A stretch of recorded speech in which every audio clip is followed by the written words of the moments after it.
Hai, jumpa lagi bersama saya dalam acara BP3 Punya Usaha. Salam 3C. Cari cuan cepat. Oke, program BP3 Punya Usaha adalah program kerjasama antara BP3 bersama Majelis Pimpinan Nasional Pemuda Pancasila, bidang komunikasi, informasi, dan media massa, dan bidang ekonomi, UMKM, dan tenaga kerja, diproduksi oleh Digital In dan 8 Mata Kreasi. Sudah hadir bersama saya sih manggilnya Ibu Akia. Ya. Bu, nama lengkapnya siapa sih, Bu?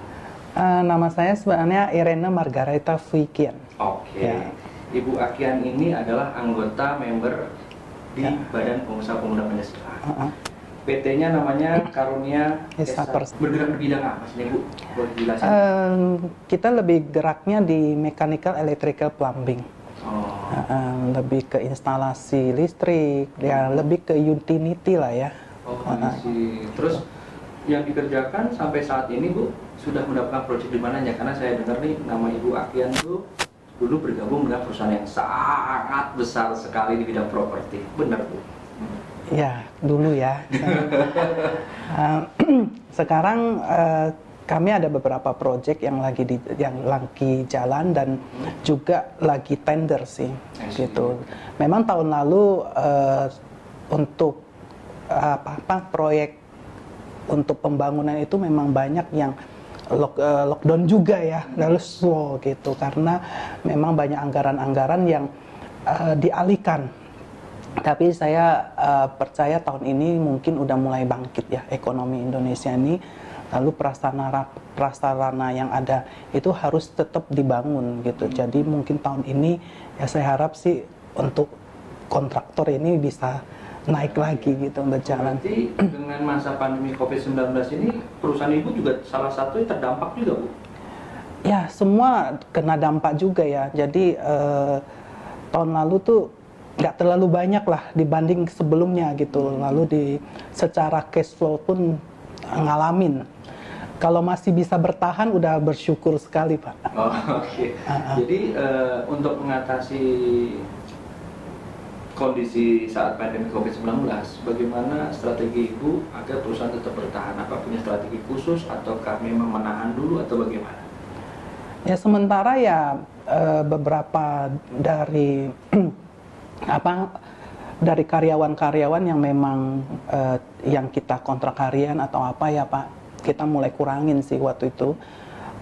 Karena proyek itu kan otomatis efeknya sebenarnya nggak tega sih sebenarnya ya, karena itu kan perut buat karyawan segala macam. Tapi bagaimana ya, karena bisnis itu mulai waktu tahun lalu itu agak slow down. Tapi saya harap sih tahun ini mulai bisa naik lagi, karena saya lagi beberapa tender sih Pak. Ya doain aja bisa dapat, jadi setidaknya karyawan kita bisa mengasup ya untuk tenaga kerja lebih banyak gitu. Luar biasa. Jadi walaupun di masa pandemi ini perusahaan Ibu tetap berusaha bertahan tanpa mengurangi karyawan. Iya. BP3 mitra dan partner, BP3 punya cerita. Ini adalah kisah yang luar biasa. Artinya tidak semua pengusaha tega untuk merumahkan sebagian karyawannya, tapi ada juga sebagian bukan tega karena kondisi mereka harus mengambil tindakan itu. Ini adalah salah satu strategi dari perusahaan untuk dapat bertahan dalam masa pandemi COVID-19. Ya. Oke. Nah, selain di bidang yang Ibu kerjakan sekarang, di masa pandemi ini apakah ada bidang lain, Bu, intinya untuk membackup usaha ini, atau itu main core bisnisnya aja? Ada beberapa yang saya kerjakan sih Pak selama pandemi ini. Kami lagi coba untuk ke pertahanan pangan ya, jadi ngalih gitu.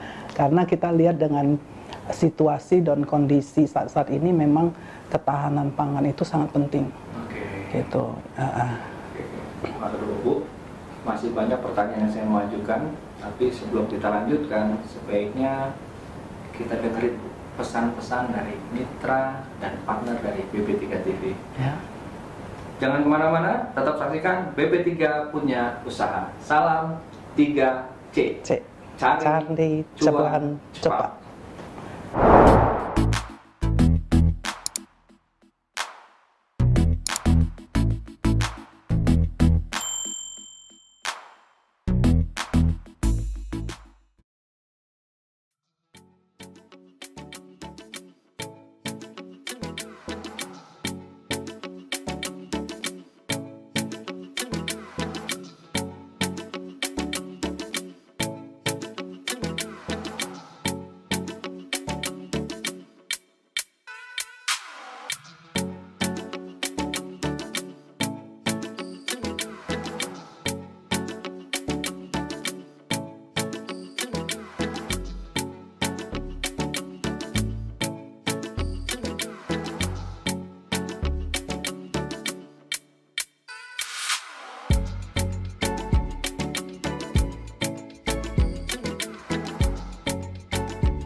Kembali lagi masih bersama saya Chandra Wahyu ditemani oleh Ibu Akian. Perlu sahabat, mitra dan partner BB3 TV ketahui, Bu Akian ini itu adalah Kadif Bidang Infrastruktur dan Properti. Ya. Nah, Bu, tolong ceritain dong Bu, kesan-kesannya setelah Ibu bergabung di Badan Pengusaha Pemuda Pancasila. Saya lihat ya Pak, dengan sekarang ini memang ada perubahan. Itu yang memang yang saya rindukan sebenarnya. Waktu itu saya ketahui PP itu di awal itu beda banget gitu image-nya. Makanya waktu itu saya sempat masuk ke pengurusan kaderisasi awal-awal badan kaderisasi, karena saya memang punya misi visi untuk merubah image masyarakat terhadap pemuda Pancasila. Dengan wadah ini saya percaya bahwa PP ini akan beda ya Pak, maksudnya caranya, profesionalnya, lalu juga digabung dengan pengusaha. Ya, saya harap dengan adanya program-program dari Badan Pengusaha BPN ini, kita ini bisa jalan bersama Pak. Oke. Gitu. Terima kasih Bu. Jadi kesannya itu masih positif ya Bu ya? Ya. Oke Bu. Nah, menurut Ibu untuk program di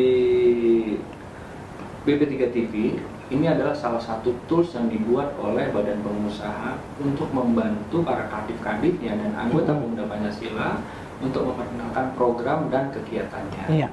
Dan tentu saja ini juga sebagai platform ataupun sebagai kanal baru para pengusaha untuk memperkenalkan produk-produknya. Ya. Karena di program hari ini BB3 punya usaha, kita akan mendatangkan narasumber-narasumber yang dapat menginspirasi kegiatan usahanya, bagaimana dia punya strategi, bagaimana dia menginfluence pengusaha lain untuk dapat menuju ke goalnya. Sebagai Kepala Divisi Bidang Infrastruktur dan Properti, kira-kira Bu, ada program nggak dari Ibu Akian yang bisa menjembatani pengusaha-pengusaha yang bergerak di bidang yang sama?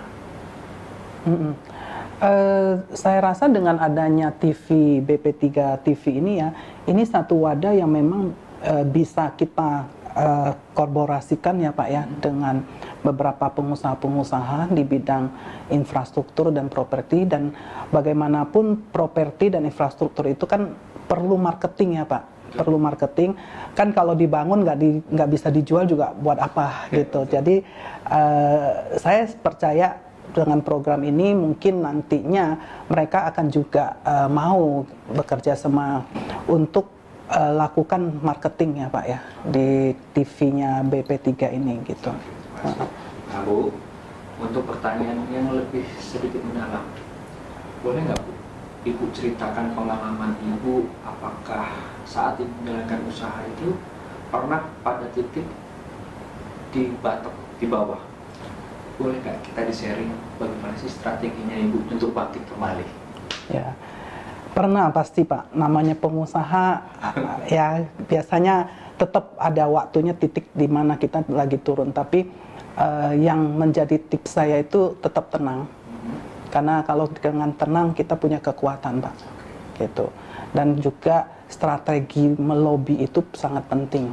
Gitu. Untuk orang bisa percaya sama kita, dan proyek-proyek yang kita kerjakan juga harus benar-benar profesional dan juga harus sesuai spek. Saya tuh kalau ada proyek saya nggak pernah mau merubah spek Pak.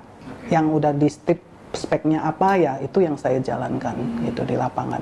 Karena buat saya kepercayaan itu sangat penting untuk long time-nya gitu.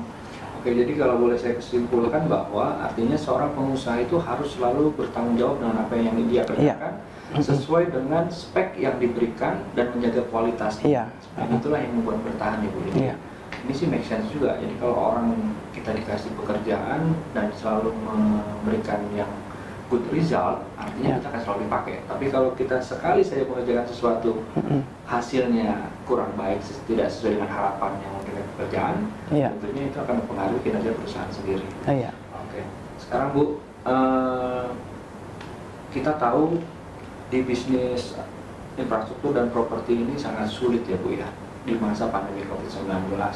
Kalau untuk urusan finansial Bu, apakah ketika Ibu mengerjakan pekerjaan-pekerjaan ini, Ibu juga bekerja sama dengan bank. Nah, saat ini kondisi bank itu, apakah dia tetap mensupport atau kita harus kerja sendiri atau B2B dengan? Ini yang saya tunggu-tunggu nih pertanyaan.